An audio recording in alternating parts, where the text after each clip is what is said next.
জি কোনো স্যার। কোনো সমস্যা হলে আমাকে জানাবা। কারণ আমি তো এটা মেকানিক্যাল ইয়ে তো কোনো মেকানিক প্রবলেম হয় জানাবা আমাকে।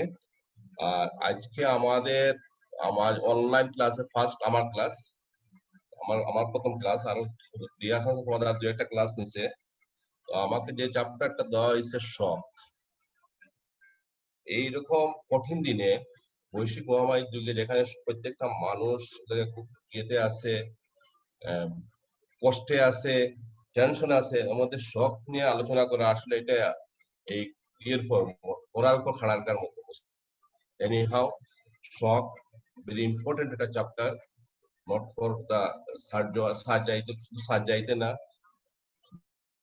গাইনি এভরি ইয়েতে ডিসিপ্লিনে শখ ইজ ইম্পর্টেন্ট চ্যাপ্টার। এবং shock is the cause of death তোমার in surgical patient, in medicine faculty, most common cause of death and other discipline. The most shock is a common disease, and usually death may occur rapidly due to profound state of shock. Shocker জন্য rapidly death হতে পারে, or may delay. Death may be delayed due to constant shock, organ damage, organ failure, others তোমার আদার কারণে এটা delay হতে পারে অথবা rapidly হতে পারে। তো আমরা যেটা নিয়ে আলোচনা করব যে ফার্স্ট এর shock, what is shock, what is the pathophysiology of the shock and types of shock, clinical features, how monitor the shock patient. আমরা একটা শক পেশেন্টকে হাউ টু মনিটর, এটা তোমাদের প্র্যাকটিক্যাল লাইফে ইজ ইম্পর্টেন্ট। অনেক পেশেন্ট পাবা, শকের পেশেন্ট পাবা তোমাদের যখন প্র্যাকটিক্যাল লাইফে কিভাবে করবা, ডায়াগনোসিস করবা, কিভাবে আর্লি শকের সবচেয়ে বড় ইম্পর্টেন্ট যেটা জিনিস থেকে early diagnosis of the shock, এবং সেটা কিভাবে করবা, এটা তোমাদের আজকে এইগুলো নিয়ে আমরা আলোচনা করব। প্রথমে যেটা আজকে আসি আমাদের যে হোয়াট ইজ শক।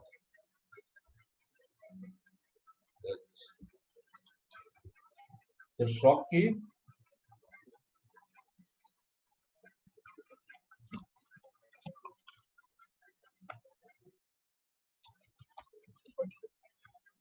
আমি যদি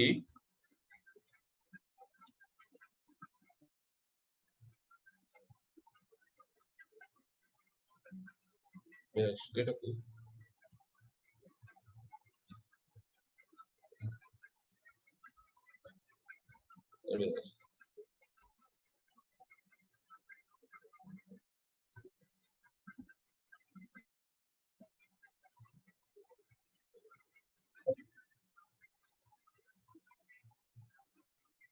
মিরাজ, এটাই হয় না তো?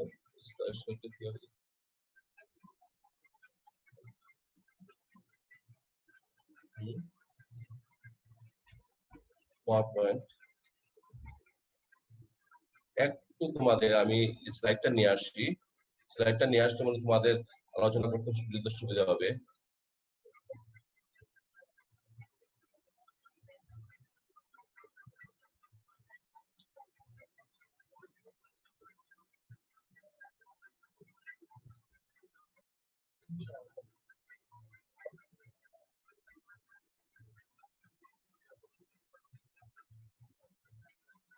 তাহলে what is shock? Shock is a systemic state of low tissue perfusion that is inadequate for function.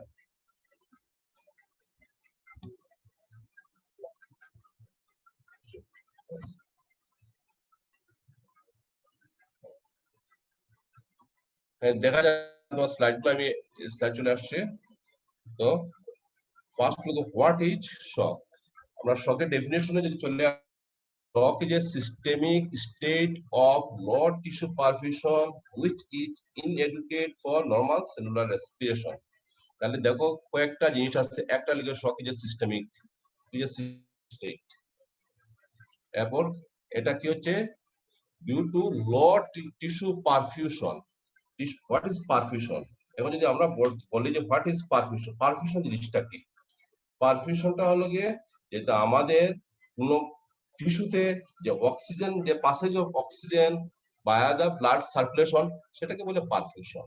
Tissue oxygen তোমার টিস্যু ব্লাড সাপ্লাই যে সেটা লিগে মেইনলি সেটা লিগে পারফিউশন, এবং পারফিউশন এটা কিভাবে ইয়ে করা হয়, ইউজুয়ালি মেজার্ড এজ তোমার কি এট ব্লাড এট হুইচ, কিভাবে মেজার করা হয় প্রতি ml অক্সিজেন পার মিনিটে 1 গ্রাম তোমার টিস্যুতে কত ml অক্সিজেন আমরা সাপ্লাই দিচ্ছি, সেইভাবে তোমার আমরা পারফিউশন ইয়ে করি। তাহলে একটা লিগে ইট ইজ শক যে সিস্টেমিক স্টেট, এটা কোনো লোকালাইজ না যে একটা তোমার অর্গানে হয়েছে শুধু একটা তোমার লিম্বে হয়েছে তোমার হাইপোপারফিউশন হয়েছে, দিস ইজ নট শক।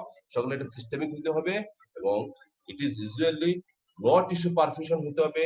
আমরা পারফিউশন মানে কি, blood supply two the tissue সেটা কমে যাবে, এন্ড এটার জন্য কি হবে, এটার জন্য কি হবে তোমার which is inadequate for normal cellular respiration. স্ক্রিনটা দেখা যাচ্ছে না। সরি, এটা আসছে না পদে? না স্যার। আচ্ছা আমি আবার ইয়ে করতেছি, এটা দেখা যাচ্ছে কিনা? কোনটাই আসতেছে না, না? No sir. Sir screen share দেওয়া হয় নাই। ওই স্ক্রিন, আচ্ছা আমি দিচ্ছি, আমি আবার দিচ্ছি।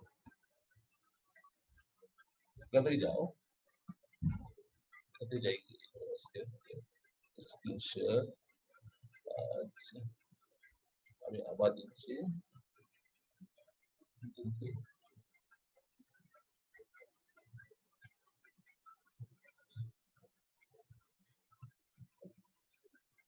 স্ক্রিন শেয়ার,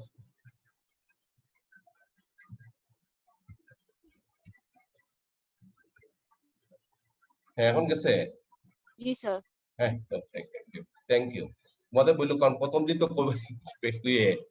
টেকনিক্যাল অনেকগুলো সমস্যা হইতে পারে, যদি কোনো সমস্যা হয় তোমরা বললো, অসুবিধা নাই। আচ্ছা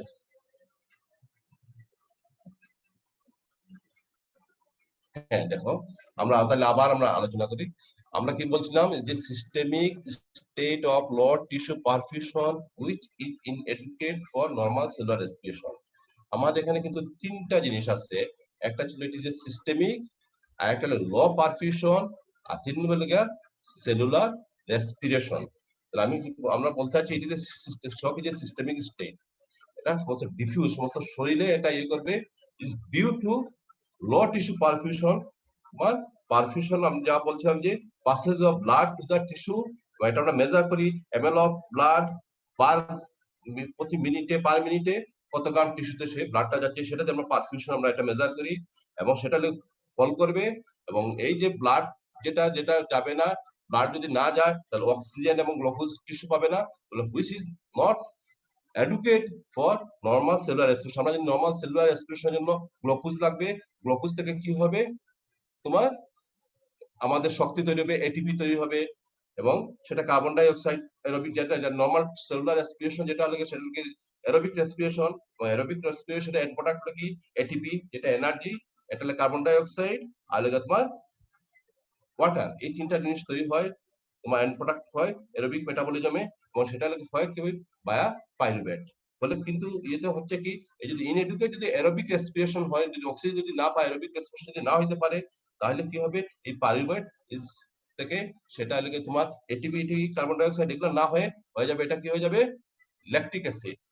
এবং নরমালি ব্লাডে খুব কম ল্যাকটিক অ্যাসিড থাকে, ইন কেস অফ তোমার শক তোমার ল্যাকটিক অ্যাসিড বেড়ে যায়, এবং ল্যাকটিক অ্যাসিড তোমার carbon die অক্সাইডও acidic, lactic অ্যাসিডও acidic, কিন্তু কার্বন ডাই অক্সাইডের সাথে ল্যাকটিক অ্যাসিডের পার্থক্য হলো গিয়া কার্বন ডাই অক্সাইড খুব শরীরে সহজে শরীর থেকে বের হয়ে যায়, এক্সট্রাকশন হয়ে যায়, কিন্তু ল্যাকটিক অ্যাসিড এটা শরীর থেকে ক্লিয়ার করা সহজে ক্লিয়ার হয় না, এবং it is clear by the liver. এবং ইয়েতে তোমার ওই যে শকের পেশেন্টের যেহেতু ব্লাড সার্কুলেশন কম, এটা ইনএডিকুয়েটলি তোমার এত সহজে এটা শরীর থেকে এটা রিমুভ করা যায় না, পেশেন্ট ডেভেলপ অ্যাসিডোসিস। এটা তোমার এটা অ্যাসিড মে ডেভেলপ, এবং ইউজুয়ালি ডেভেলপ অ্যাসিডোসিস ডেভেলপ করে। আচ্ছা, এখন আরেকটা যেটা বললাম টিস্যু পারফিউশন, এই টিস্যু পারফিউশন তাহলে কেন কমবে, হোয়াট আর দ্য কজ? আমরা যদি বলি টিস্যু পারফিউশনের তিনটা লেগা ইম্পর্টেন্ট জিনিস হলো টিস্যু পারফিউশনের জন্য। একটা হলো তোমার সার্কুলেটরি ভলিউম, তাহলে শকে কি হচ্ছে সার্কুলেটরি ভলিউম কমে যাচ্ছে। আমি আরো যদি স্পেসিফিক করি, ইফেক্টিভ সার্কুলেটরি ভলিউম কমে যাচ্ছে শকে, ইফেক্টিভ সার্কুলেটরি ভলিউম। আমার শরীরে অনেক সার্কুলেটরি ভলিউম থাকতে পারে, লাইক ইন সেপটিক শক বা ডিস্ট্রিবিউটিভ শকে আমার সার্কুলেটরি ভলিউম আছে, কিন্তু ইফেক্টিভ যেটা ইফেক্টিভ সার্কুলেটরি ভলিউম সেটা কমে যাচ্ছে আমার, অথবা হাইপোভলিউমিক শকে আমার ভলিউম আছে, তোমার তার স্পেস লস হয়ে যাচ্ছে আমার। তবে ইফেক্টিভ সার্কুলেটরি ভলিউম শরীর থেকে লস হয়, শরীর থেকে লস হয়নি, শরীরের মধ্যে ফ্লুইড আছে, but is in the third spacing হয়ে যাচ্ছে এটা। তাহলে আমার যেটা লিখা, তাহলে ইফেক্টিভ সার্কুলেটরি ভলিউম সেটা কমে যাচ্ছে, একটা কারণ ল টিস্যু পারফিউশন লিখে সার্কুলেটরি ভলিউম এটা কমে যাওয়া। 2 নম্বর কজ কি বলছিলাম, 2 নম্বর কজ যেটা হতে পারে cardiac pump function, it is important, যেটা কার্ডিওজেনিক শকে যেটা হচ্ছে, যে তোমার circulatory volume there is there, but cardiac pump function যেটা কার্ডিয়াক তোমার যেটা পাম্প করে যেটা দিবে সেটা কমে যাচ্ছে, যেমন কার্ডিওজেনিক শকে হচ্ছে। এরপর আদার ফর্ম অফ শকেও হতে পারে কার্ডিয়াক, তোমার হাইপোভলিক সময় পরবর্তীতে কনসিকুয়েন্সে তোমার হার্ট পাম্প ফেলিয়ে কমে যাচ্ছে। কেন কমে যাচ্ছে এটা নিয়ে আমরা পরে আলোচনা করবো। তোমাদের আসলে শক এমন একটা চ্যাপ্টার যেখানে আমি ফিজিওলজি, প্যাথোলজি সব প্রত্যেকটা চ্যাপ্টার এবং ফিজিওলজি এভরি তোমার তোমার physiology system, cardiac system, respiratory system, renal system, প্রত্যেকটা জিনিস এখানে তোমার চলে আসে, প্রত্যেকটা ফিজিওলজি এখানে চলে আসে। তো তোমার এখানে কেন হচ্ছে তোমার কার্ডিয়াক তোমার যে এক হলো কার্ডিয়াক তোমার ফাংশন কমে যাচ্ছে, এক হলো তোমার যদি disease of primary disease of cardiac হার্টের হয় সেটার জন্য, অথবা শকের জন্য পেশেন্টের অ্যাসিডোসিস হলে সেটার জন্য হতে পারে, অথবা তুমি যখন একটা জিনিস সবসময় বা যখন তোমার একটা পেশেন্টের শকের চলে যায় তখন কি হয়, হার্টের টাকিকার্ডিয়া হয়।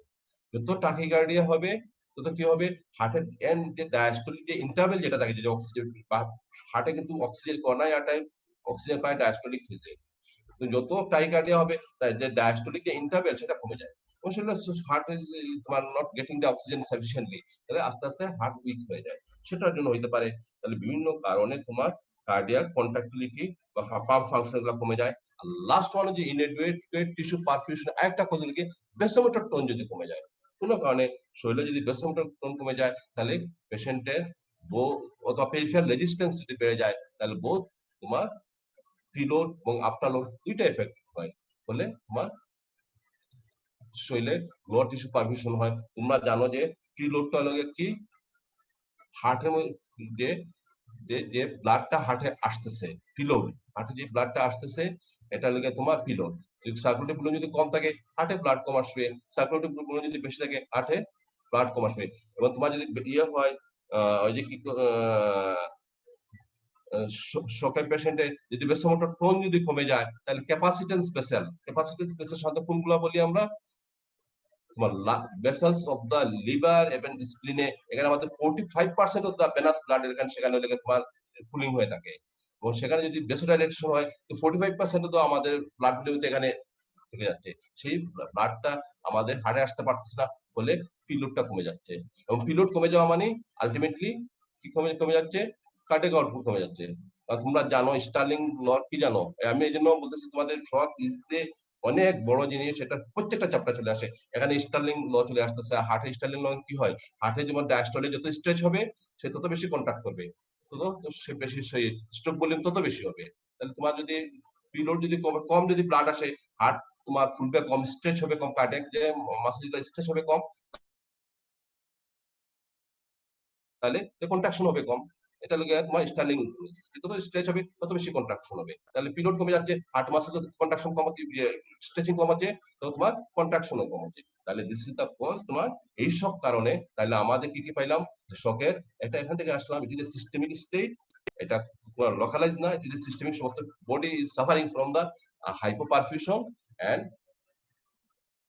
এই পারফিউশনটা কেন হচ্ছে সেটা আমরা জানলাম, এবং সেটার জন্য সমস্যাটা কি হচ্ছে যে পারফিউশন ব্লাড কম যাওয়ায় সেল ইজ ডিপ্রাইভিং ফ্রম তোমার অক্সিজেন এন্ড গ্লুকোজ, বলে অক্সিজেন না থাকায় তোমার আমাদের নরমাল সেলুলার যে রেসপিরেশন এটা সেটা হচ্ছে না, এরোবিক রেসপিরেশন, এটা অ্যানারোবিক রেসপিরেশন হয়ে যাচ্ছে।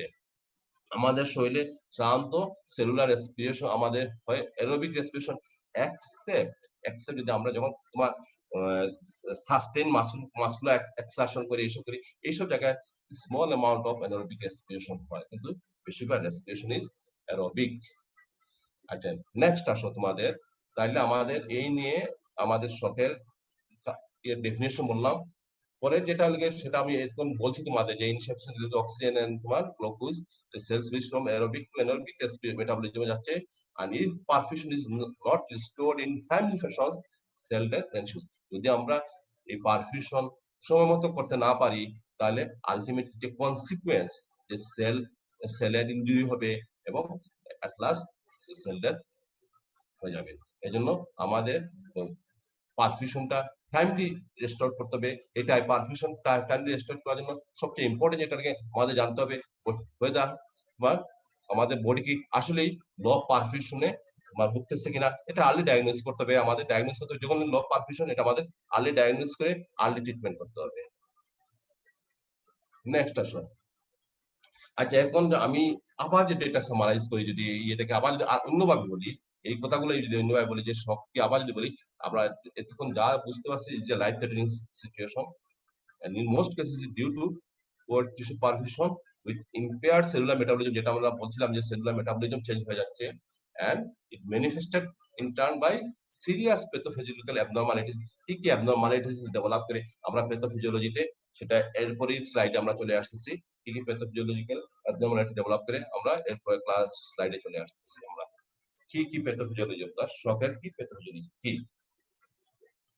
আচ্ছা দেখো, আমরা শকের কিন্তু কয়েকটা, আমরা যদি এটা যদি ভাগ করি কোন কোন লেভেলে সে এফেক্ট করতেছে, একটা যদি একটা সেলুলার লেভেলে করতে পারে, আর একটা করতে পারে কোন জায়গায় তোমার মাইক্রোভাস্কুলার লেভেলে সে কিছু চেঞ্জ আসবে।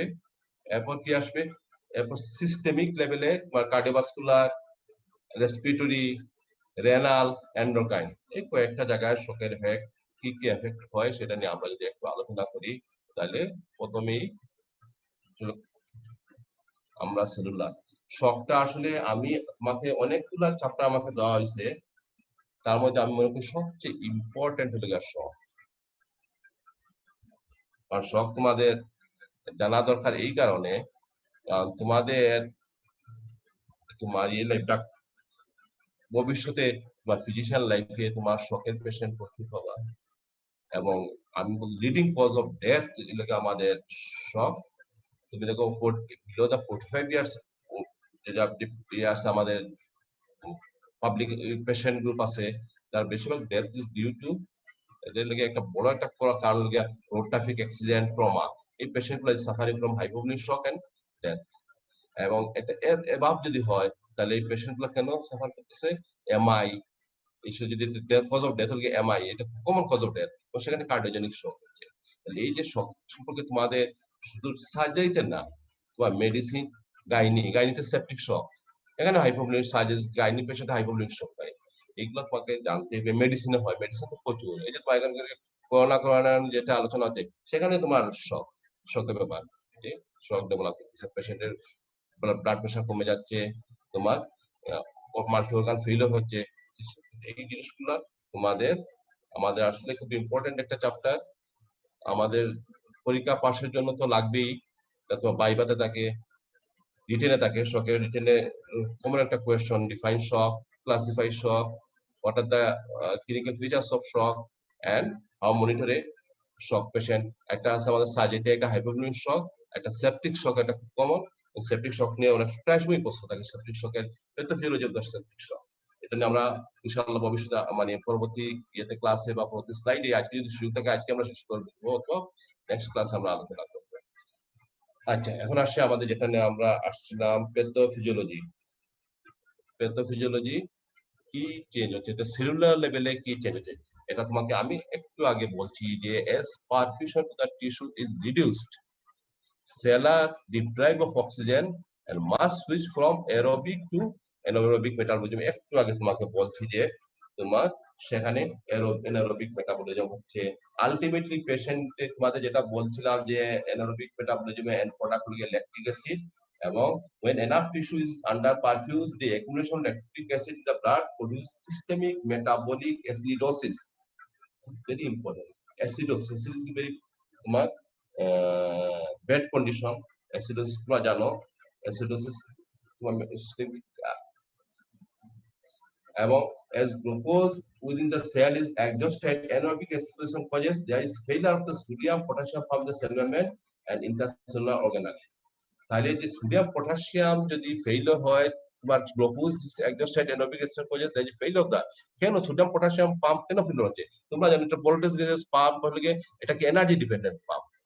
This are the energy dependent pump. তো এটিপি প্রোডাকশন হচ্ছে না, যে তোমার সেলুলার ফাংশন হবে কিভাবে, এনজাইমেটিক ফাংশন তোমার প্রবলেম হবে, তোমার গেটেড তোমার এনার্জি গেটেড তোমার যেগুলা পাম্প আছে সেগুলো সমস্যা হচ্ছে তোমার।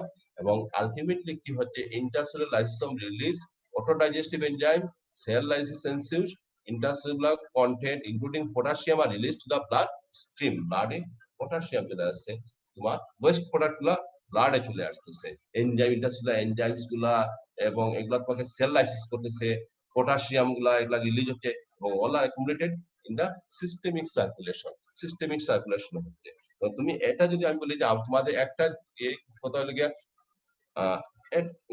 এখানে নিয়ে আসা উচিত তোমাদের একটা যে সেলে যে অক্সিজেন, ডেলিভারি অফ অক্সিজেন, তোমরা জানো যে আমাদের বডিতে যতগুলা তোমার সেলের ক্যাপিলারি লেভেলে যে অক্সিজেন যায়, হিমোগ্লোবিন, তার অনলি 20 to 30% অক্সিজেন হলে গিয়ে আমাদের সেল ইউজ করে বাইগুলা দিয়ে চলছে। তাহলে extraction of oxygen only 20 to 30% in capillary level. আমি কেন নিয়ে আসছি সেটা তোমাদের জন্য ইম্পর্টেন্ট, যেটা তোমার কম্পেনসেশনের দা শক কিভাবে কম্পেনসেটেড হয়, কম্পেনসেশন হয় কিভাবে, বা বডি মেকানিজম কিভাবে শক কম্পেনসেট করে। আমি একটা জিনিস নিয়ে আসছি, সাইকেলটা নিয়ে আসতেছি যে অ্যাসিডোসিস হলে কি হয়। এই যে তোমাদের অ্যাসিডোসিস হচ্ছে যে কি বলছি, ল্যাকটি মেটাবলিক অ্যাসিডোসিস। তাহলে ইন অ্যাসিডোসিস ক্ষেত্রে তোমরা সবাই জানো যে এটা অক্সি হিমোগ্লোবিন ডিসোসিয়েশন কার্ভ, তোমরা একটা ফিজিওলজিতে পড়ছো, এবং তোমরা জানো in case of acidosis oxygen dissociation curve is shifted to the right, যে শিফটেড হয়ে যায়। অক্সিজেন হিমোগ্লোবিন যখন shifted to the right, there is a more release of oxygen. তাহলে টিস্যু লেভেলে যেখানে 20 to 30% তোমার অক্সিজেন রিলিজ হচ্ছে, সেখানে আরো তোমার আরো পার্সেন্টেজ সেখানে বেড়ে যাবে। আমার অক্সিজেন যদি কমও থাকে অনেক সময়, আর্লি মেটাবলিক অ্যাসিডোসিসে কি হচ্ছে, সেটা কম্পেনসেট করতেছে, যে মেটাবলিক অক্সিজেন কার্ভ এটা সেটা রাইট শিফটেড করতে, রাইট থেকে শিফটেড হচ্ছে, more oxygen is release in the tissue, যেটা কম্পেনসেটেড হয়ে যাচ্ছে। কিন্তু যখন এটা তোমার এই শকটা অনেকক্ষণ ধরে থাকতেছে, আলটিমেটলি তোমার অ্যাসিডোসিস যখন বেশি হয়ে যাচ্ছে, তখন এই জিনিসটা আর কম্পেনসেট করতে পারে না। আর্লি যতটুকু প্রথম দিকে যেটা করতে পারে, পরবর্তীতে এটা সম্ভব হয় না। আচ্ছা, নেক্সট হলো আমাদের যেটা বলছিলাম, তাহলে সরি, আমাদের ব্লাডে কি হচ্ছে তোমার আলটিমেট কি মেটাবলিক সেলুলার লেভেলে কি হচ্ছে, মেটাবলিক অ্যাসিডোসিস হচ্ছে, তোমার সেলের কি হচ্ছে, এটিপি, তোমার এটিপি প্রোডাকশন কমে যাচ্ছে, বলে যে পাম্প যেগুলো আছে সোডিয়াম পটাশিয়াম পাম্প আর ভোল্টেজ যে পাম্প যেগুলো আছে সেগুলো কাজ করতে পারতেছে না। এবং আলটিমেটলি কি হচ্ছে, তোমার সেলের যে ইন্টারসেলুলার যে লাইসোজোম আছে, এটা তোমার রিলিজ অটোডাইজেস্টিভ এনজাইমস, এই autodigestive enzyme cell wall lysis করে ফেলতেছে, and there is the release of তোমার ফ্রি পটাশিয়াম আয়ন, এটা রিলিজ হয়ে যাচ্ছে ইন দা ব্লাড স্ট্রিমে। This are the end product অথবা metabolic waste product of the তোমার সেলের মেটাবলিক ওয়েস্ট প্রোডাক্টগুলা এটা অ্যাকুমুলেট হচ্ছে। নেক্সট লেগে তোমার এটা লেগে সেলুলার লেভেলে যাচ্ছে। এরপর মাইক্রোভাস্কুলার লেভেলে কি হচ্ছে, মাইক্রোভাস্কুলার যে টিস্যু ইস্কেমিয়া প্রোগ্রেস, তোমার যখন প্রোগ্রেস হচ্ছে, তাহলে কি হচ্ছে, activation of the hypoxia itself cause activation of the immune and coagulation system. তোমার ইমিউন সিস্টেম এবং কোগুলেশন সিস্টেম, সেটাকে তোমার হাইপোক্সিয়া সে নিজে একাই তোমার এটা ইয়ে করতে পারে, ওই যে কি কয় সে অ্যাক্টিভেট করতে পারে। এবং আলটিমেটলি ইমিউন সিস্টেম আর কোগুলেশন সিস্টেমে অ্যাক্টিভেট হলে কি হচ্ছে, ইমিউন সিস্টেমে when the activation of the leukocytes মানে অ্যাক্টিভেশন কি হয় তোমরা জানো, তোমরা লিউকোসাইট অ্যাক্টিভেশন কি হয়, inflammatory, it release some inflammatory radiators, if release radioactive oxygen species সেগুলা রিলিজ করে। এরপর তোমার it also directly cause injury to the তোমার মাইক্রোভাস্কুলার epithelial যেটা আছে, injury of the microvascular lining এগুলা ইনজুরি করতে পারে।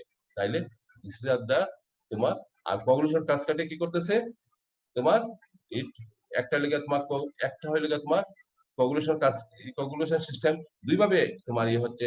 একটা হচ্ছে তোমার due to release of some mediators, আরেকটা কারণ হচ্ছে due to sludging of the স্লাগিং।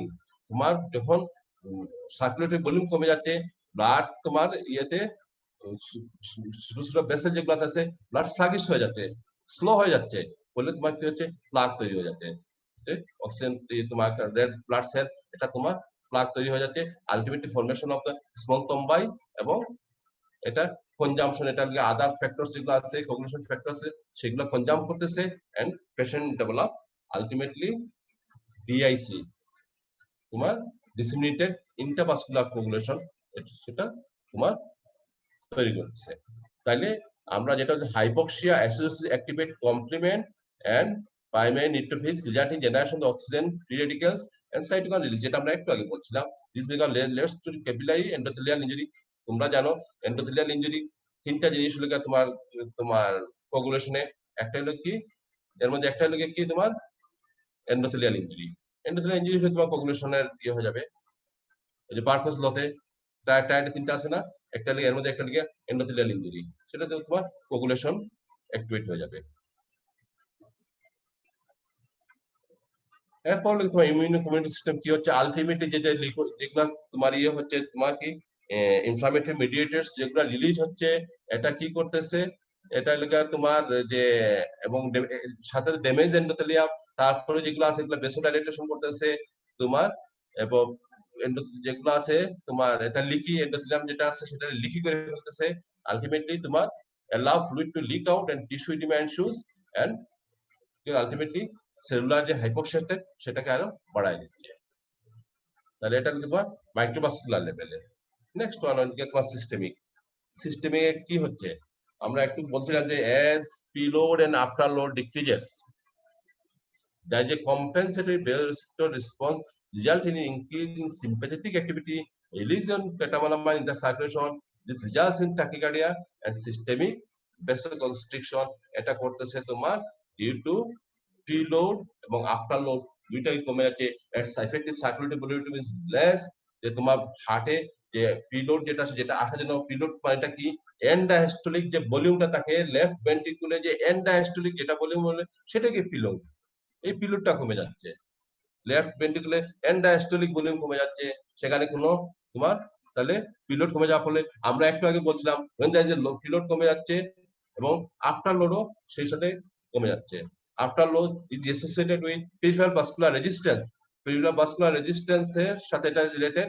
এবং যখন তোমার এটা কমে যাচ্ছে কম্পেনসেটিভ ভেসোরেসিপ্টর রিলিজ হচ্ছে, তাহলে কি হচ্ছে সিম্প্যাথিক অ্যাক্টিভিটি হচ্ছে, রিলিজ অফ ক্যাটামোলামাইন্স, এটা কোন ভেসোকনস্ট্রিকশন করতেছে, তাহলে পেরিফেরাল ভাস্কুলার রেজিস্ট্যান্স বেড়ে যাচ্ছে, ব্লাড প্রেসার কি হচ্ছে আবার বেড়ে যাচ্ছে, ব্লাড প্রেসার বেড়ে যাচ্ছে তোমার যেটু তোমার ইনক্রিজ তোমার ক্যাটাকোলামাইন্স যে পেরিফেরাল ভেসোকনস্ট্রিকশন হচ্ছে। তাহলে এইজন্য আমি বলি অনেক সময় যে তোমার ব্লাড প্রেসার এই পেশেন্টদের ধরো, এই পেশেন্টের একটা পেশেন্ট ইজ সাফারিং ফ্রম শক, তার হলে কি তোমার ব্লাড প্রেসার পাইছো 100/60, তুমি কখনো মনে করবা না যে 100/60 আছে মানে patient is not suffering from severe hypovolemia, যে সাফার করতেছে না, এটা বলা যাবে না। কারণ ব্লাড প্রেসার সাথে অনেক সময় কার্ডিয়াক আউটপুট কোরিলেট করে না, কারণ কার্ডিয়াক ব্লাড প্রেসারের সাথে blood pressure is equal to cardiac output into peripheral resistance.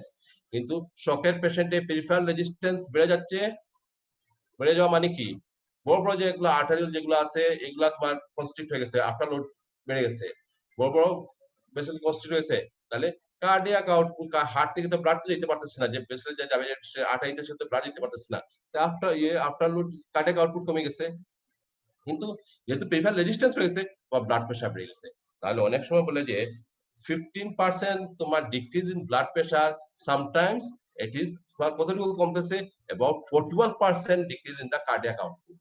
15% পেশেন্টের ব্লাড প্রেসার কমছে 15%, কিন্তু কার্ডিয়াক আউটপুট কমে গেছে 41%। এটা লেগে তাহলে কার্ডিয়াক, এটা লেগে তোমার আরো ডেট্রিমেন্টাল এফেক্ট, যেটা আমরা বুঝতে পারতেছি না পেশেন্ট ইজ সাফারিং ফ্রম। একটা টার্ম আছে না, পরবর্তীতে আমরা আলোচনা করব যে হোয়াট ইজ অকাল্ট তোমার শক। অকাল্ট শকটা কোন শক বাইরে থেকে বোঝা যায় না, patient suffering from the shock, patient suffering from hypoperfusion বাইরে থেকে বোঝা যায় না, যে প্রেসার ঠিক আছে সব ঠিক আছে, কিন্তু যে patient suffering from the shock এটা আমরা বুঝতে পারতেছি না। অনেক সময় শুধু প্রেসার দেখে আমরা শকের বোঝা যায় না, এটা অনেক সময় কার্ডিয়াক আউটপুট এটার সাথে কোরিলেট করে না। দেন রেসপিরেটরি কি metabolic acidosis, increase sympathetic response, result in increase respiratory rate. কি তোমরা জানো যে মেটাবলিক অ্যাসিডোসিস যখন হচ্ছে ব্রেইনের যেগুলা সেন্টার আছে রেসপিরেটরি সেন্টার সেখানে স্টিমুলেট করতেছে, ইনক্লুডিং সিম্প্যাথেটিক যে রেসপন্স আছে সেটা লিখে রেসপিরেটরি রেট বেড়ে যাচ্ছে, মাইন্যুট ভেন্টিলেশন বেড়ে যাচ্ছে, এবং to increase the excretion of carbon dioxide compensatory release of carbon dioxide, কারণ শরীরে অ্যাসিড বেড়ে যাচ্ছে, ল্যাকটিক অ্যাসিডের জন্য অ্যাসিড বেড়ে যাচ্ছে, সেই জন্য সেই কম্পেনসেটরি মেকানিজমে কার্বন ডাই অক্সাইড বের করে দিচ্ছে যাতে অ্যাসিডিটি কমানোর জন্য। ইট ইজ এ কম্পেনসেটরি তোমার mechanism of lungs. Renal function কি হচ্ছে তোমরা দেখো, পেশেন্টের রেনাল ফাংশন পারফিউশন প্রেসার কিডনিতে কমে যাচ্ছে, আলটিমেটলি কি হচ্ছে patient develop urine decrease urine output, এটাকে আমরা বলি কি ফিজিওলজিক্যাল অলিগোরিয়া। ফিজিওলজিক্যাল শকের পেশেন্টে initially patient develop physiological oliguria, ultimately যখন পেশেন্টে তোমার ডেভেলপ করবে অ্যাকুট রেনাল ফেলিওর ডেভেলপ করে, তোমার পারসিস্টেন্ট শকে যখন অ্যাকুট রেনাল ফেলিওর ডেভেলপ করে তখন সেটা হবে তোমার তখন অলিগোরিয়া ডেভেলপ করবে তোমার কিডনির কারণে। কিন্তু প্রথমে যেটা হচ্ছে বডি ট্রাই টু তোমার এটা করবে তোমার ফ্লুইড কনজার্ভ করার চেষ্টা করবে, যে কিডনিতে কম ইউরিন হবে, যে কনসেন্ট্রেট করার চেষ্টা করবে, এবং ফলে লেগে পেশেন্টের অলিগোরিয়া ডেভেলপ করবে। দিস ইজ তোমার ফিজিওলজিক্যাল অলিগোরিয়া। এটা কেন হচ্ছে যে রেনিন অ্যাঞ্জিওটেনসিন এন্ডোস্টেরন এক্সিসটা স্টিমুলেট হচ্ছে, এবং further vasoconstriction increase sodium water resorption from the kidney try to compensate it, যে ইউরিন আউটপুট কমায় দিবে। কিন্তু শকের পেশেন্টের আরেকটা কারণে ইউরিন আউটপুট খুব ইম্পর্টেন্ট শকের পেশেন্টের বাবা, সেটা হলো ওয়েদার পেশেন্ট তোমার develop acute renal failure develop করছে কিনা, এআরএফ আমরা যেটা বলি এআরএফ অথবা অ্যাকুট টিউবুলার নেক্রোসিস ডেভেলপ করছে কিনা, সেটা ভেরি ইম্পর্টেন্ট। এবং সেটা হলে কেন হয়, ইট ইজ আমরা পোস্ট, এটা তোমার প্রথম যেটা হচ্ছে পিরেনাল তোমার ব্লাড সাপ্লাই কমে গেছে কিডনিতে, তোমার ডেভেলপ অলিগোরিয়া, আর পরে হয়ে যায় পেশেন্টের রেনাল অথবা পোস্ট রেনাল কজ। কেন হচ্ছে তোমার টিউবুলার নেক্রোসিস হচ্ছে। এখন টিউবুলার নেক্রোসিস মানে কি হচ্ছে, টিউবুলার এক হলো গিয়ে টিউবুলার যেগুলো আছে lining vigilance exfoliation of the tubular cells, tubular cells গুলো তোমার এক্সফোলিয়েশন হচ্ছে।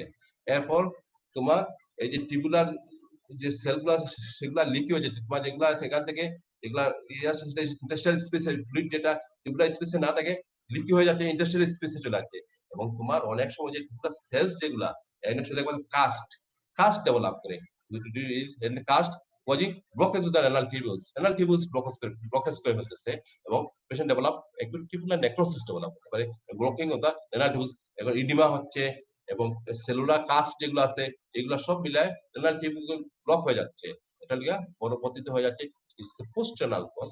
Initially is a renal cause, initially is a physiological, লাস্টে যখন শক যখন পারসিস্ট করতেছে আলটিমেটলি ইজ ডেভেলপ প্যাথোলজিক্যাল তোমার অলিগোরিয়া, যেটা লাগা ইউরিন আউটপুট কমে যাচ্ছে, এবং ইউরিন আউটপুট যদি 0.5 ml এর নিচে বা 30 ml পার আওয়ারের নিচে চলে আসে, সেটা লাগা খুব ইম্পর্টেন্ট করতে হবে, the patient is suffering from some form of hypovolemia, patient hypovolaemia suffer করতেছে, এবং সেটা লাগিয়া পেশেন্টের আমরা একটা শকের পেশেন্টের monitoring renal output is important হিসেবে আমরা ধরি।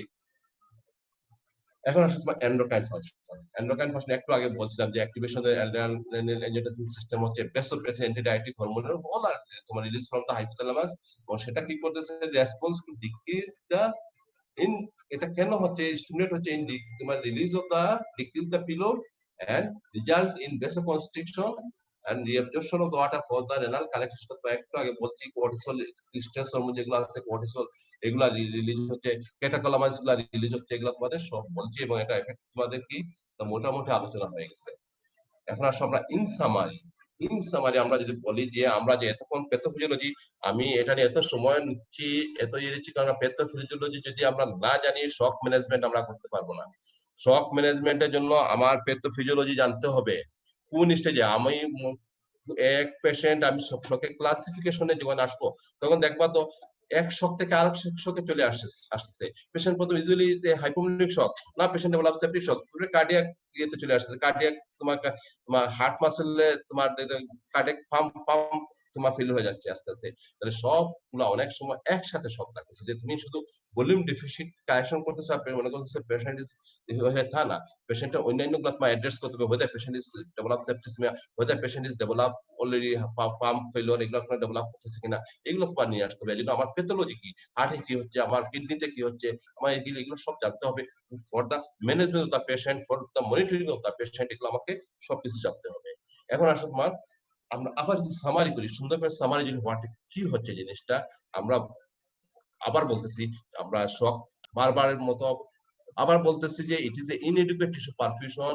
এটা হচ্ছে and it is lack of to educate energy supply এবং আলটিমেটলি এটা তোমার কি হচ্ছে এডুকেট এনার্জি সাপ্লাই যেটা আছে সেটা ছেলে এটা দিতে পারতেছে না এবং build up of waste product আমরা বলছিলাম কেন নর্মিক স্পেশাল ওয়াস্ট প্রোডাক্ট কেন হচ্ছে আলটিমেটলি এটিপি যেগুলো তৈরি হচ্ছে না এটিপি তৈরি হলে নালে কি ছেলে কি সমস্যা হচ্ছে সেগুলো আমরা বলছিলাম এগুলো যে ওয়াস্ট প্রোডাক্ট গুলো তৈরি হচ্ছে এনার্জি ডিপেন্ডেন্ট ফাংশন গুলো সেলের যেগুলো সেগুলো হইতে পারতেছে না রিলিজ অফ এনজাইম আমরা বলছি লাইসোজোম থেকে কিছু এনজাইম তৈরি হচ্ছে রিলিজ হচ্ছে এনজাইম রিলিজ হচ্ছে এগুলো আমরা বলছিলাম accumulation of potassium বলতে আমি ক্যালসিয়াম accumulation হয় radioactive species হয় resulting in cellular injury and ultimately cell death এটা তোমাকে এই মাত্র বললাম সেলুলার কি চেঞ্জ হতে পারে একটু আমরা পরের ইয়েতে যাই এবং সেটাও আমরা বলছি যে পরবর্তীতে আমরা বলছি কি হচ্ছে এজন্য inflammatory coagulation and complement cascade যেটা আছে সেটা তোমার অ্যাক্টিভেট হচ্ছে এবং এটা ফার্দার ইনজুরি করতেছে তোমার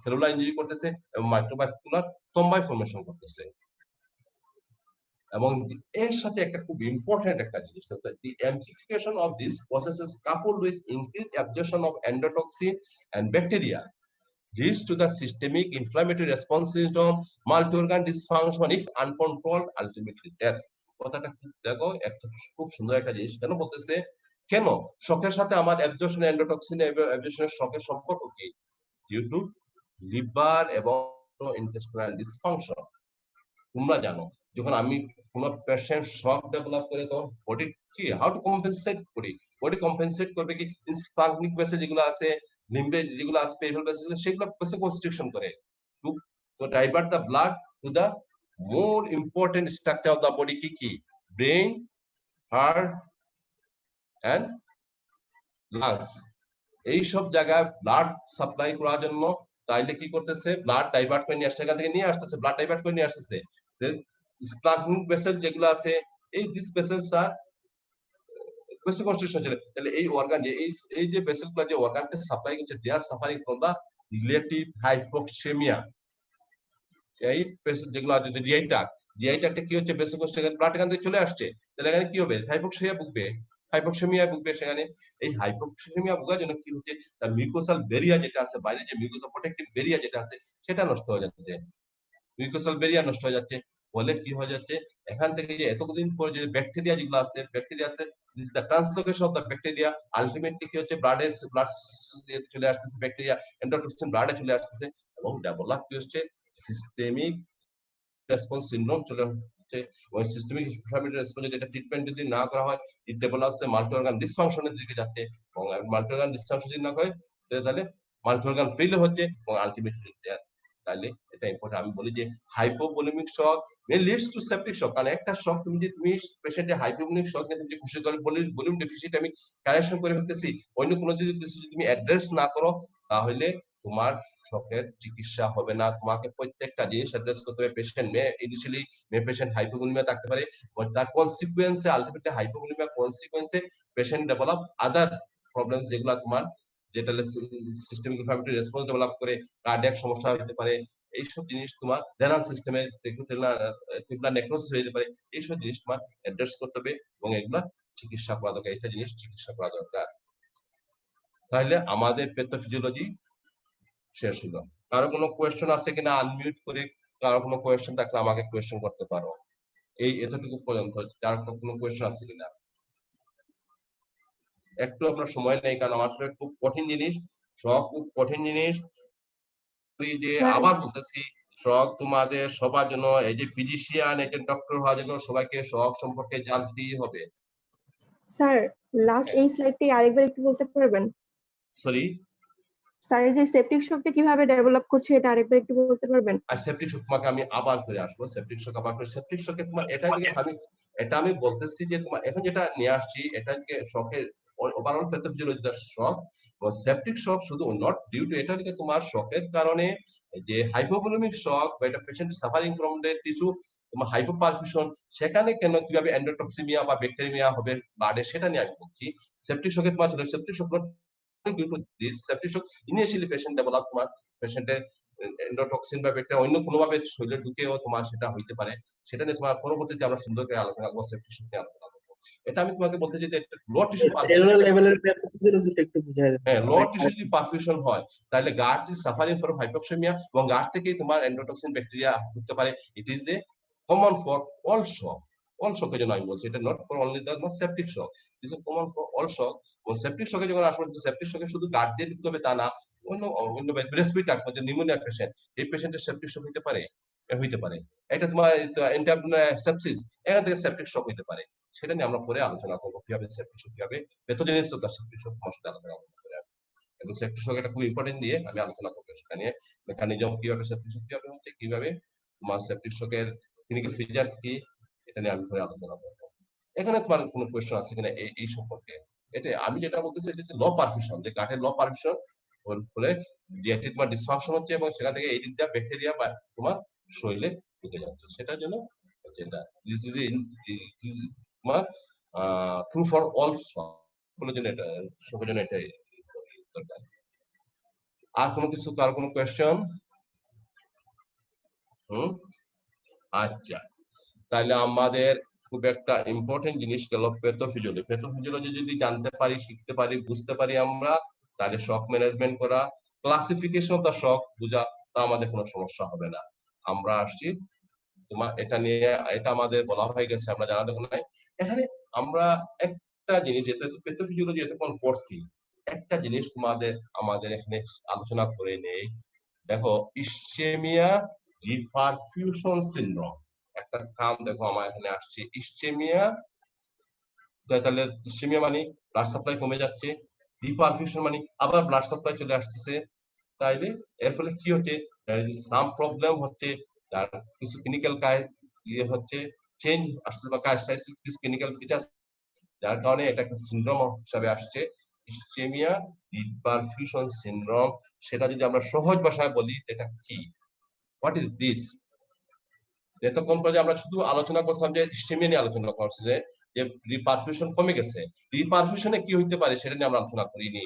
তাহলে আমরা রিপারফিউশনে আবার কি হইতে পারে, দেখো রিপারফিউশন তো করতেই হবে, রিপারফিউশন করতে হবে না, এটা পেশেন্টের লো পারফিউশন, তা তো পারফিউশন বাড়াইতেই হবে। তাহলে পারফিউশন বাড়াইলে সমস্যা আছে। সমস্যা কোন সময় হবে, যদি আমরা প্রলং একটা শকরে অনেকক্ষণ ধরে স্থায়ী করতে দেই, প্রলং শক, অনেক দিন শক তার ডিকম্পেনসেটেড হয়ে গেছে, তখন সমস্যা হবে। যে আর্লি ডায়াগনোসিস হয়ে যায়, আর্লি যদি আমরা পেশেন্টকে তোমার সাসিড করতে পারি, তাহলে এই ইসচেমিয়া রিপারফিউশন যে সিনড্রোম যেটা আছে সেটা এত প্রফাউন্ড এফেক্ট হবে না। যদি শক যদি আমরা হয় ম্যানেজমেন্ট যদি দিলে হয়, তাহলে এই সমস্যাগুলো হয়। তাহলে কি হচ্ছে যে রিস্টাবলিশমেন্ট, রিস্টাবলিশমেন্ট of blood flow after prolonged shock aggravate further tissue damage.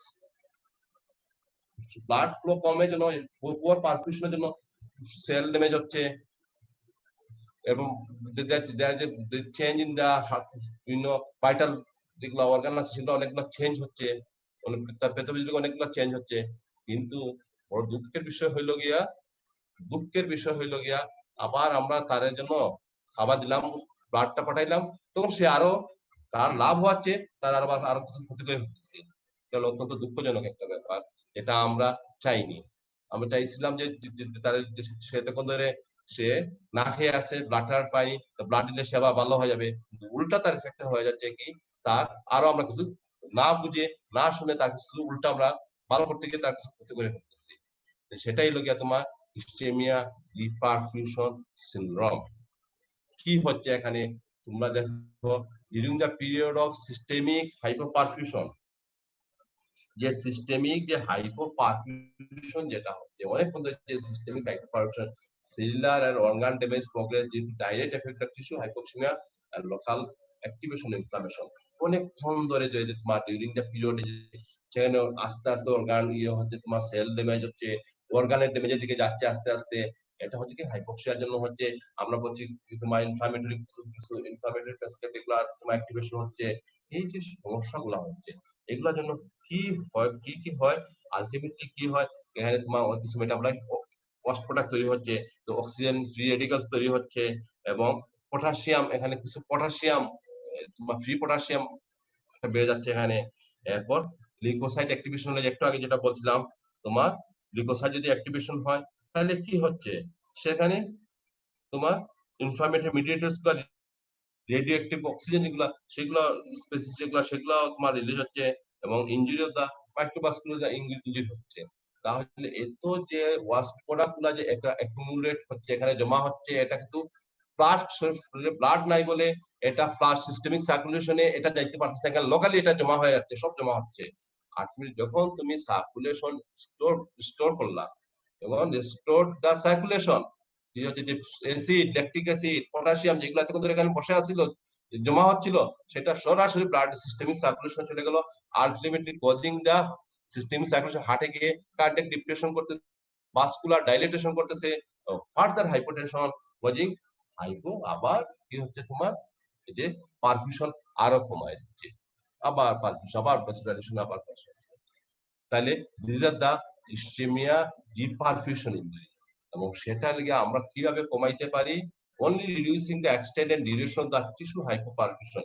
এটা আমরা যদি এটা এই যে ইসচেমিয়া ডিপারফিউশন যে এটা হয় সিনড্রোমটা হয় সেটা কমানোর একমাত্র উপায় হয় যদি আমরা শকের extent severity to the shock and duration of the tissue hypoperfusion এটা যদি কমায় নিয়ে আসতে পারি তাহলে একমাত্র this is the only way to prevent ischemia deperfusion syndrome ঠিক আছে তাহলে আমাদের একটা এতটুকু জায়গানে এখন আসলে তোমার ক্লাসিফিকেশন ভেরি ইম্পর্টেন্ট জিনিস শকের ক্লাসিফিকেশন আমি মনে হয় আজকের শক এন্ড হিমোরেজ নিয়ে শেষ করতে পারবো না যেটা ইম্পর্টেন্ট চ্যাপ্টার এটা বাকি চ্যাপ্টারগুলো এত ইম্পর্টেন্ট না এই চ্যাপ্টারটা এত ইম্পর্টেন্ট একটা চ্যাপ্টার খুব দরকারি একটা চ্যাপ্টার এটা আমরা মনে হয় আরো দরকারি সামনে ক্লাসে এটা কন্টিনিউ করবো আমরা তোমার শকের এটা হ্যাঁ বলো কে বলো শাহনাজ বলো কি শাবনাজ বুঝাচ্ছে বলো কি বলতে চাচ্ছ বলো হ্যাঁ শাবনাজ বলতে পারো আনমিউট করে বলো কি বলতে চাচ্ছ হ্যাঁ হ্যালো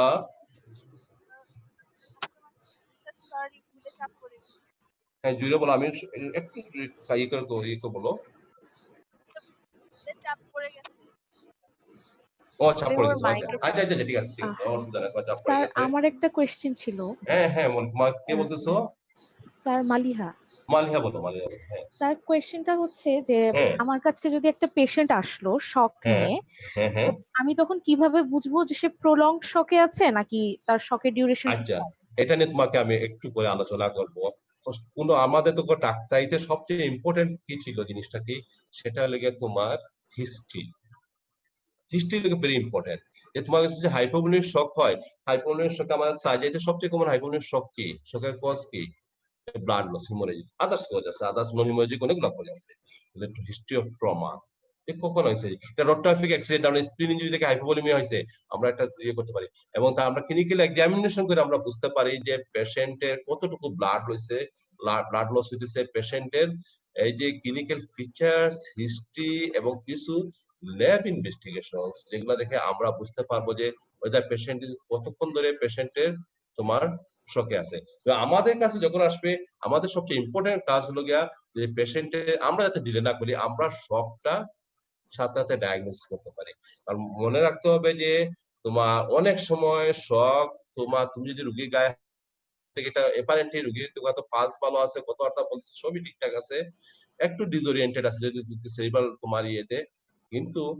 পেশেন্টের তোমার আছে পেশেন্ট ফ্রম অকাল শক তুমি এটা খেয়ালই করতেছো না এই যে পেশেন্টের যে কন্টিনিউয়াস এখনো যে পেশেন্টের যে শকে আছে এই যে শকটা তোমার ডায়াগনোস করতে হবে এই জন্য এটা আমি কিভাবে তোমার শক জিনিস তোমাদের প্যারামিটারস দেখতে হবে সেটা নিয়ে আমরা ক্লিনিক্যাল ফিচার্স আলোচনা করব। তোমার এটা নিয়ে আলোচনা করব। এখন তোমাদের সবচেয়ে ইম্পর্টেন্ট জিনিসটা তোমাদের এটা যেটা লাগে, তুমি যেটা প্রশ্নটা করছো খুব ইম্পর্টেন্ট কোয়েশ্চন, যে আমাদের শকের সিভিয়ারিটি অফ দ্য শক, কতক্ষণ ধরে শক আছে, এক্সটেন্ট অফ শক, কতক্ষণ ধরে শক আছে, এবং তার কি কি অলরেডি প্যাথোলজিক্যাল আছে, আদার্স কোনো তোমার সমস্যা হয়েছে কিনা, তোমার যদি এটা হাইপোনির সাথে আমি তোমাকে বলছিলাম ওইটা পেশেন্ট কোনো কার্ডিওজনিক কোনো কার্ডিয়াক কোনো সমস্যা হচ্ছে কিনা, কার্ডিয়াক পালস দেখবো আমরা, পালসের ভলিউম দেখবো আমরা, হার্টের আমরা হার্ট দেখবো আমরা কিছু ইন্ডেক্স কিছু মনিটরিং আছে সেগুলো দিয়ে আমরা করবো, আমরা পেশেন্ট মনিটর করবো, করে আমরা বুঝতে পারবো যে ওয়েদার পেশেন্টের কি কারণে কোনো অ্যাসোসিয়েটেড আর কোনো ইয়ে আছে কিনা, এগুলো যদি ডায়াগনোসিস করে এগুলো আমরা ইভালুয়েট করে আমরা শকের চিকিৎসা করব। ঠিক আছে, এখন আসলে তোমার Thank you. ক্লাস, হ্যাঁ আমরা ক্লাসিফিকেশন অফ দ্য শক, এটা খুব ইম্পর্টেন্ট। আমরা একটা জায়গায় স্যার একটা কোশ্চেন আছে স্যার। হ্যাঁ হ্যাঁ বলো। স্যার এই যে ইসকেমিয়া রিপারফিউশন সিনড্রোম যেটা স্যার, এটা কি হ্যাঁ, স্যার মিসম্যানেজমেন্টের জন্য হচ্ছে নাকি স্যার এমনি বডি কম্পেনসেটরি মেকানিজম বা ফিজিওলজিক্যালি হচ্ছে? আর স্যার এটা যে স্যার ফার্দার টিস্যু ড্যামেজ করে স্যার, এই প্রসেসটা স্যার আরেকবার একটু বুঝাই দেন স্যার। আচ্ছা ঠিক আছে তোমাদের ইয়ে, যে তুমি দেখো এখন আমাদের টার্মে কি আসছে, কি আমরা কি এটা ডিফাইন করছি কিভাবে, রিস্টাবলিশমেন্ট অফ ব্লাড ফ্লো। তুমি রিস্টাবলিশমেন্ট ব্লাড ফ্লো মানে কি, এর আগে কিন্তু তার শরীরে ব্লাড ফ্লো কিন্তু এডুকেট ব্লাড ফ্লো ছিল না। জি স্যার। তাহলে আমরা যে প্যাথোফিজিওলজিক্যাল যে চেঞ্জ গুলো বলছিলাম, যে যার চেঞ্জ হয়, মাইক্রোভাস্কুলার যে চেঞ্জ হয়, কার্ডিয়াক যে চেঞ্জ হয়, রেনাল যে চেঞ্জ হয়, সেগুলো অলরেডি সবকিছু ডেভেলপ হয়ে ফেলছে, তার চেঞ্জ হয়ে গেছে।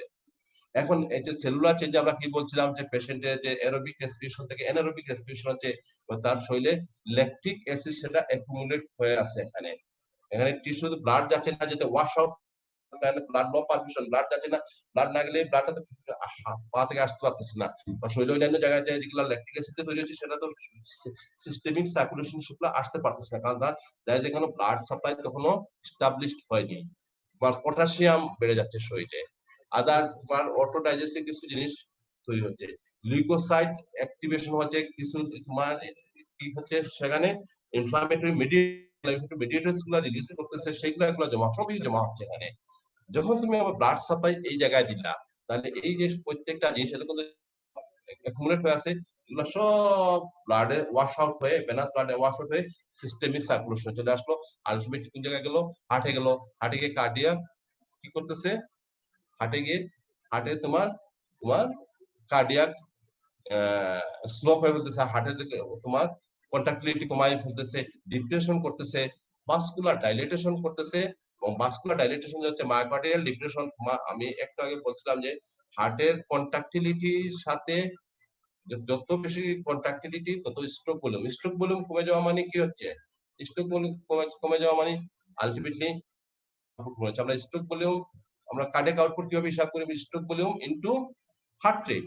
স্ট্রোক ভলিউম যদি কমে যায় যদি, তাহলে তো তোমার কার্ডিয়াক আউটপুটও কমে যাচ্ছে, তাহলে এরপরে তোমার ভাস্কুলার ডাইলেটেশন হলে কি হবে, ভাস্কুলার ডাইলেটেশন যদি হয়, তোমার আমি বলছিলাম তোমার শরীরে অ্যারাউন্ড 45% অফ দা কিছু ব্লাড ক্যাপাসিটি থাকে, আমি বলছি লিভারে এবং স্প্লিনে যে ক্যাপাসিটেন্স ভেসেল, এগুলো তোমার 45% of blood is cooling here, এইটা তোমার ইফেক্ট সার্কুলেশনে কাজ করতেছে না, এখানে জমা কুল হয়ে আছে এখানে, তাহলে ভাস্কুলার আরো ডাইলেটেশন হয়ে যে ব্লাড সার্কুলেশন দিলা, এগুলো সব গিয়ে এখানে পুলিং হয়ে আছে, এগুলো তোমার ইফেক্টিভ সার্কুলেশন এগুলো আসতেছে না, আলটিমেটলি পেশেন্ট ডেভেলপ করতেছে আবার হাইপারটেনশন, আবার লো টিস্যু পারফিউশন। বুঝতে পারছো কিনা এটা? জি স্যার, বুঝতে পারছি স্যার। তোমার এই যে মেটাবলিক এন্ড পর্যায়ে এতক্ষণ যে ওয়াস্ট প্রোডাক্টগুলো যে তৈরি হচ্ছিল, সেটা আবার ফ্লাশ হয়ে চলে আসতেছে সিস্টেমিক সার্কুলেশন, তখন ছিল লোকাল, ছিল লিম্বে ছিল মনে করো, এটা ফ্লাশ আউট হয়ে সিস্টেমিক সার্কুলেশনে চলে আসছে। ঠিক আছে, তাহলে আমাদের যেটা নিয়ে এতে করছিলাম যে তোমার শকের যে তোমার ক্লাসিফিকেশন, ফার্স্ট কি বলছিলাম, hypovolemic shock, second one is cardiogenic shock, এরপর obstructive shock, distributive shock and endocrine shock. আমরা প্রত্যেকটা শক নিয়ে কম বেশি আলোচনা করব। কার্ডিওনিক শক এটা নিয়ে আলোচনা করব, কার্ডিওনিক শক কমন কজ কি কি হলো, তো ইট ইজ তোমার heart to pump the blood to the tissue, হার্টের তো তোমার পাম্প করতে পারতেছে না, প্রাইমারি তোমার ফেলিওর অফ দ্য হার্ট, হার্টের প্রাইমারি ফেলিওর, এটা কি কি কজ আছে আমরা বলবো। মায়োকার্ডিয়াল ইনফাকশন আছে, এই যে তোমার অনেকগুলো কজ, এর মধ্যে একটা মায়োকার্ডিয়াল ইনফাকশন আছে, কার্ডিয়াক ডিজিজ আছে, ভালভুলার হার্ট ডিজিজ আছে, ব্লাড মায়োকার্ডিয়াল ইনজুরি আছে, কার্ডিওমায়োপ্যাথি আছে। This are the causes of তোমার কার্ডিওজেনিক শক। অবস্ট্রাকটিভ শকের যে অবস্ট্রাকশন, তো তোমার অবস্ট্রাকশন এই করতেছে কি, যে তোমার রিডাকশন অফ দ্য পিলো, হার্টের মধ্যে তোমার ব্লাড যেতে পারতেছে না, কার্ডিয়াক ফিলিং হতে পারছে না, যে অবস্ট্রাকশন কার্ডিয়াক ফিলিং হইতে পারছে না, পিলোডটা কমে যাচ্ছে। কেন হচ্ছে? যে কোনো কারণে যদি অবস্ট্রাকশন হয়, একটা কার্ডিয়াক টেম্পোনেট, কার্ডিয়ার যদি প্রেসার দিয়ে রাখছে, টেম্পোনেট হয়ে প্রেসার দিয়ে রাখছে, তোমার পেরিকার্ডিয়াল হিউজ পেরিকার্ডিয়াল ইফিউশন হয়ে তোমার প্রেসার দিয়ে রাখছে, পেরিকার্ডিয়াল ইফিউশনের কার্ডিয়াক টেম্পোনেট তৈরি করছে। অথবা এখানে ব্লিডিং হচ্ছে, ব্লিডিং হয়ে হার্টে কোনো ডাইরেক্ট তোমার একটা ইনজুরি হচ্ছে, সেখানে তোমার কার্ডিয়াক টেম্পোনেট ব্লাড পেরিকার্ডিয়াল স্পেসে ব্লাড কার্ডিয়াক টেম্পোনেট তৈরি করছে। এরপর তোমার হইতে পারে টেনশন নিউমোথ্রাক্স হইতে পারে, মেসিভ পালমোনারি এম্বোলাস হইতে পারে, এয়ার এম্বোলিজম হইতে পারে। এগুলা ডিস্ট্রিবিউটিভ কমন জিনিস লাগা তোমার আমাদের একটা ইম্পর্টেন্ট জিনিস লাগা আমাদের এখানে আছে সেপটিক শক, এটা লাগা আন্ডার ডিস্ট্রিবিউটিভ শক। এটা ডিস্ট্রিবিউটিভ, হোয়াট ইজ ডিস্ট্রিবিউটিভ শক, কেন ডিস্ট্রিবিউটিভ বলা, এটা নিয়ে আমি আলোচনা করব। কেন ডিস্ট্রিবিউটিভ বলা যায়? ইফেক্টিভ সার্কুলেশন বলেছে, ব্লাড ইজ মেল ডিস্ট্রিবিউশন হয়ে গেছে, ব্লাড সার্কুলেশনে ইফেক্টিভ সার্কুলেশনে ব্লাডে তোমার নাই, ব্লাড নাই, ইজ মেল ডিস্ট্রিবিউটেড হয়ে গেছে, এই জন্য এটা ডিস্ট্রিবিউটিভ শক। এটা কেন হচ্ছে সেটা আমি আলোচনা করব। লাস্ট ওয়ান ইজ এন্ডোক্রাইন শক, এটা নিয়ে আলোচনা করতে। ফার্স্ট অফ অল, সময় কতক্ষণ আছে? 5 মিনিট মনে আছে। দেখি আমরা যদি যতক্ষণ পারি, তোমাদের যদি কোনো কাজ না থাকে, সময় যদি তোমাদের থাকে, পরবর্তীতে কোনো লেকচার আছে কিনা তোমাদের জানি না আমি, লেকচার না থাকলে আমরা হাইপোভলিমিক শক নিয়ে হালকা একটু আলোচনা করতে পারি, যে এটা খুব ইম্পর্টেন্ট আমাদের ভেরি ইম্পর্টেন্ট আমাদের পেশেন্ট গুলা। এবং তুমি এটা যে আমার শুধু ট্রমার পেশেন্ট না, আমার সার্জারিতে যেটা লার্জ গাট অবস্ট্রাকশনের পেশেন্টের সাম ফর্ম অফ হাইপোভলিমিক শকে থাকে, একটা পেশেন্ট যদি থাকে ওই যে বার্নের পেশেন্ট, যেটা লেগে এটা পেশেন্টের হাইপোভলিমিক শকে যেতে পারে। তো আমার সার্জারিতে ওয়াইড অনেকগুলা কজ আছে যে হাইপোভলিমিক শকে, অনেকগুলা পেশেন্ট আমরা সার্জারিতে পাই হাইপোভলিমিক শক নিয়ে আসে। এবং অপথলমোলজি ক্লাসেস স্যার। আচ্ছা, তাহলে ঠিক আছে। তোমাদের আমার মনে হয় শখ, তোমাদের সময় যাক, কিন্তু শখটা যদি তোমাদের আরো যদি কোনো কোয়েশ্চেন থাকে নেক্সট ক্লাসে তোমরা বলো, আমি শখ নিয়ে সময় দেবো, কোনো অসুবিধা নাই। শখ তোমাদের জানা দরকার, শখ তোমাদের সবকিছুতে, প্রত্যেকটা ইয়েতে ডিসিপ্লিনে তোমাদের শখ লাগবে। এই যে ডাক্তার সবচেয়ে বড়, তুমি যে আজকে করোনা নিয়ে তো আলোচনা হচ্ছে, সেখানে এই যে শখ, সেপটিক শখ, এইসব শখ নিয়ে কথা বলা হচ্ছে, কি এফেক্ট অফ এগুলো নিয়ে আলোচনা হচ্ছে। হাইপোক্সেমিয়া যে লাংসে হাইপোক্সেমিয়া হচ্ছে, এই যে টিস্যুতে কি এফেক্টটা হচ্ছে, কিভাবে শক তৈরি হচ্ছে, সেটা নিয়ে আলোচনা হচ্ছে। এটা নিয়ে আমরা আসলে জানা দরকার, সবাই আমাদের সবার জন্য, বাস্তব জীবনের জন্য জানা দরকার। ঠিক আছে, তোমাদের সবাইকে তো দেখা যাচ্ছে না, সবাই তো ভালো আছে মনে হয় না? সবাই তো চলে, সবাই ভালো আছে, ভালো আছে স্যার। খুশি হইলাম যে তোমরা সবাই ভালো আছো। এটা এখন এই মুহূর্তে এটাই হলো আমাদের সবচেয়ে বেশি চাওয়া, আমরা সবাই যাতে ভালো থাকি, সাবধান থাকবা। আর পড়াশোনা আসলে এই তোমাদের সময় সবকিছু অনিশ্চিত, পড়াশোনা বদমস্ত না জানি, তাও সময়টা কাজে লাগাও, প্রোডাক্টিভ কোনো কাজে লাগাও, পড়াশোনা করো যতটুকু করা যায়। এই যে জিনিসগুলো শখ নিয়ে যে তোমাদের সময় পাচ্ছি, আমরা সময় পাচ্ছি, যে তোমাদের নিয়ে অনেকক্ষণ ধরে আলোচনা করতে, অন্যান্য লেকচার ক্লাস হয়তো আমাদের সময়ের টাইম কম থাকে, যে আমরা অনেকগুলো কোর্স, এগুলা তোমাদের কোর্স শেষ, আমরা এক্সট্রা তোমাদের ক্লাস দিচ্ছি, যেগুলা এখানে শখ নিয়ে অনেকক্ষণ আলোচনা করতে পারবো। ঠিক আছে, তোমাদের ভালো থাকো, নেক্সট ক্লাসে আবার দেখা হবে। Thank you sir. Thank you, sir. Thank you. It was Thank you, amazing. sir. Sir আসসালামু আলাইকুম। ওয়ালাইকুম আসসালাম। আসসালামু আলাইকুম।